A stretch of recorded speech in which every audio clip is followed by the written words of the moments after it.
Shop ಮಾಡ್ತಾ ಇದ್ರೆ ನೀನೊಂದು ಶಾಪ್ ಮಾಡ್ಕೊಂಡಿದ್ಯಾ?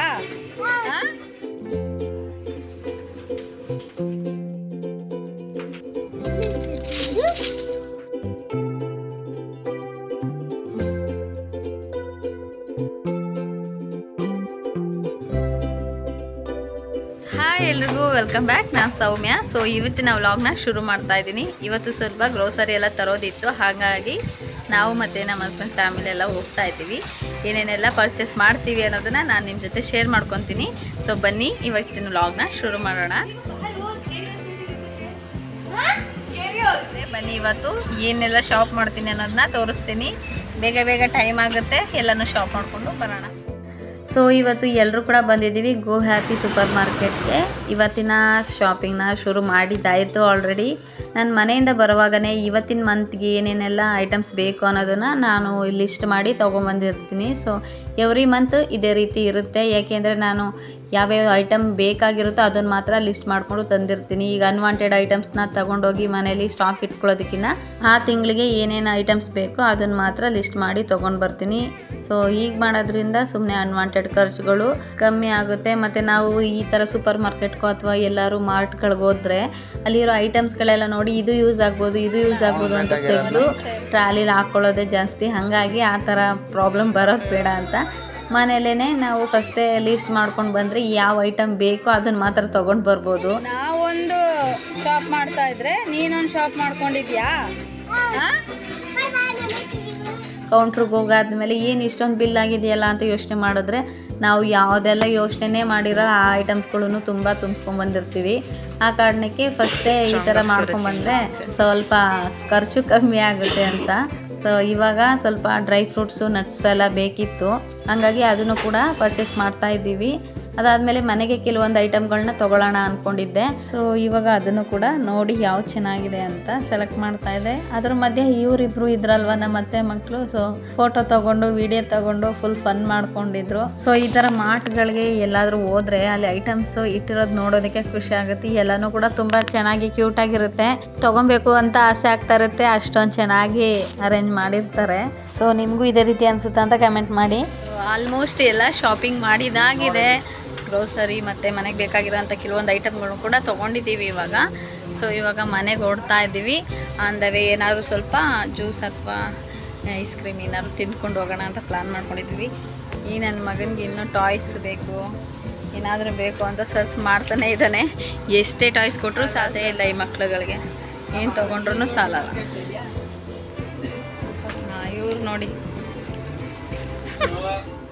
ಸೊ ಫೈನಲಿ ಎಲ್ಲ ಪರ್ಚೇಸ್ ಮಾಡಿ ಮುಗೀತು, ಬಿಲ್ಲಿಂಗ್ ಎಲ್ಲ ಆಯಿತು. ಇವಾಗ ನಾವು ಹೊರಟಿದ್ದೀವಿ. ಸ್ವಲ್ಪ ಜ್ಯೂಸ್ ಏನಾದರೂ ಕುಡಿದು ಸ್ನ್ಯಾಕ್ಸ್ ಏನಾದ್ರು ತಿನ್ಕೊಂಡು ಹೊರಡೋಣ ಅಂತ. ನೀನೇ ಮಾಡ್ಕೋ. ಡೈನೋಸರ್ ಕೊಟ್ಟಿದ್ದಕ್ಕೆ ಒಂದು ಚಾಕ್ಲೇಟ್ ಸಿಕ್ತು ನನಗೆ. ಟೊಮೊಟೊ ಆಯ್ಕೋತಿರೋರು ಸೋಮಿಯವರು. ಸೊ ಆನ್ ದ ವೇನೇ ಹೋಗುವಾಗ ಸ್ವಲ್ಪ ಈರುಳ್ಳಿ ಟೊಮೊಟೊ ಕೂಡ ಬೇಕಾಗಿತ್ತು, ಅದನ್ನು ಕೂಡ ತೊಗೊಂಡೋಗೋಣ ಮತ್ತೆ ಯಾರು ಬರ್ತಾರೆ ಅಂತ. ಇವಾಗ ಅದನ್ನು ತಗೊಳ್ಳೋಣ ಅಂತ ಶಾಪಿಗೆ ಬಂದಿದ್ದೆ. ಸೊ ನಮ್ಮ ಅತ್ತೆ ಮಗಳಿಗೆ ವಿಡಿಯೋ ಹಿಡಿಯೋದಕ್ಕೆ ಹೇಳಿದ್ರಿಂದ ಇವತ್ತಿನ ಫುಲ್ ಕಾಮೆಂಟ್ರಿ ಅವಳದೇ. ನೀವು ಕೇಳ್ತಾ ಇರ್ಬೋದು, ಆಲ್ಮೋಸ್ಟ್ ಎಲ್ಲ ಕಡೆ ಅವಳದೇ ವಾಯ್ಸ್ ಇದೆ. ಸೊ ನೆಕ್ಸ್ಟು ಸ್ವಲ್ಪ ಜ್ಯೂಸ್ ಏನಾದರೂ ಕುಡ್ಕೊಂಡು ಹೋಗೋಣ ಅಂತ ಹೇಳಿದ್ನಲ್ವ, ಹಾಗಾಗಿ ಇವಾಗ ಅಲ್ಲಿ ಹೊರಟಿದ್ದೀವಿ. ಎಲ್ಲರೂ ಕೂಡ ನಿಮ್ಗೆ ಏನೇನು ಬೇಕು ನೋಡಿ ಆರ್ಡ್ರ್ ಮಾಡ್ಕೊಂಡು ತೊಗೊಳ್ಳಿ ಅಂದರು. ಈ ಸಖತ್ ಬಿಸಿಲಿದ್ದಿದ್ದ ಕಾರಣ ನಾನಂತೂ ಇವಾಗ ಏನೂ ಬೇಡಪ್ಪ, ನನಗೆ ಸ್ವಲ್ಪ ಲೆಮನ್ ಜ್ಯೂಸ್ ಏನಾದರೂ ಕುಡಿದ್ರೆ ಸಾಕಾಗ್ಬಿಟ್ಟಿದೆ ಅಂತ ಹೇಳಿ ನಾನು ಲೆಮನ್ ಜ್ಯೂಸ್ ಆರ್ಡ್ರ್ ಮಾಡ್ಕೊಂಡಿದ್ದೆ. ಅವರೆಲ್ಲ ಒಂದೊಂದು ಫ್ರೂಟ್ ಜ್ಯೂಸ್ನು ಕೂಡ ಆರ್ಡ್ರ್ ಮಾಡ್ಕೊಂಡಿದ್ರು. ನನ್ನ ಮಗ ನನಗೆ ಸ್ಟ್ರಾಬೆರಿ ಬೇಕು, ನನಗೆ ಆ್ಯಪಲ್ ಬೇಕು ಅಂತ ಅವನಿಗೆ ಬೇಕಾಗಿರೋದನ್ನ ಆರ್ಡ್ರ್ ಮಾಡ್ಕೊತಾ ಇದ್ದ. ಸೊ ನಾನು ಲೆಮನ್ ಜ್ಯೂಸ್ ಮಾತ್ರ ತೊಗೊಂಡಿದ್ದೆ. ಬಿಸಿಲು ಜಾಸ್ತಿ ಇದೆ, ಹಂಗಾಗಿ ನನಗೆ ಅದೇ ಸಾಕು ಅಂತ. ಜೊತೆಗೆ ಪಪ್ಸು ಕೂಡ ತೊಗೊಂಡಿದ್ರು, ಅದನ್ನು ಸ್ವಲ್ಪ ಲೈಟಾಗಿ ತಿಂದುಬಿಟ್ಟು ಎಲ್ಲರೂ ಕೂಡ ಹೊರಟಿದ್ವಿ ಮನೆ ಕಡೆಗೆ. ಬಿಸಿಲಿಗೆ ಕೋಲ್ಡಾಗಿ ಸಾಕಾಗಿದೆ.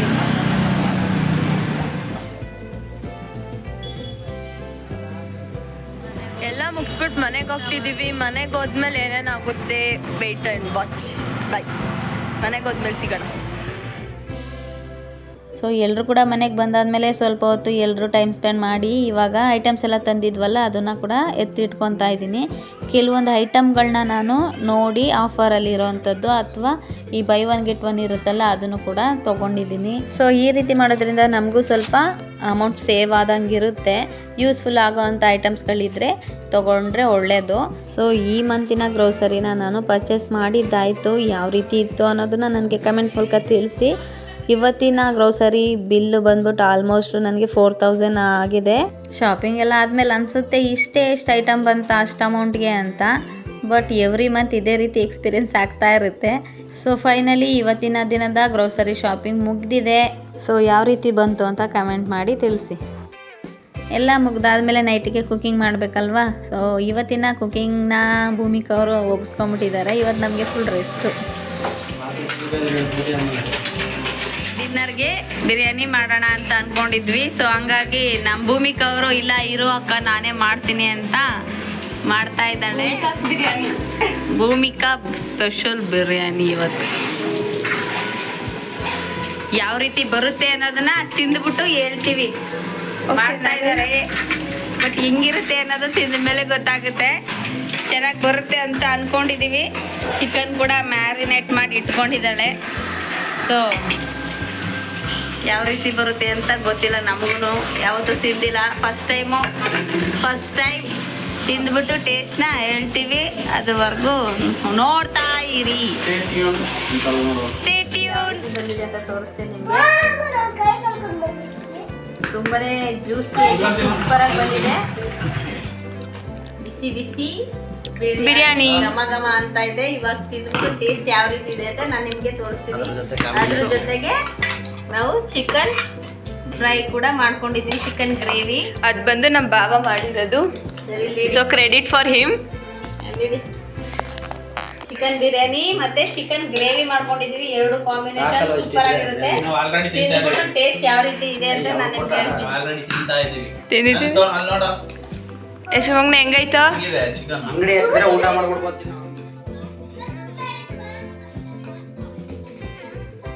ಸೊ ಇವತ್ತು ಸ್ಪೆಷಲ್ ಆಗಿ ಚಿಕನ್ ಬಿರಿಯಾನಿ ಮತ್ತು ಚಿಕನ್ ಗ್ರೇವಿ ಮಾಡಿಕೊಂಡು ಊಟ ಮಾಡ್ತಾ ಇದ್ವಿ. ತುಂಬಾ ಟೇಸ್ಟು ಸಖತ್ತಾಗಿ ಬಂದಿದೆ ಅಂದ್ಕೊಂಡಿದ್ದೀನಿ. ಯಾವ ರೀತಿ ಇದೆಯಪ್ಪ ಟೇಸ್ಟು?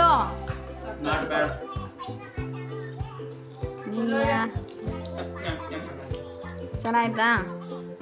Biryani, chicken gravy,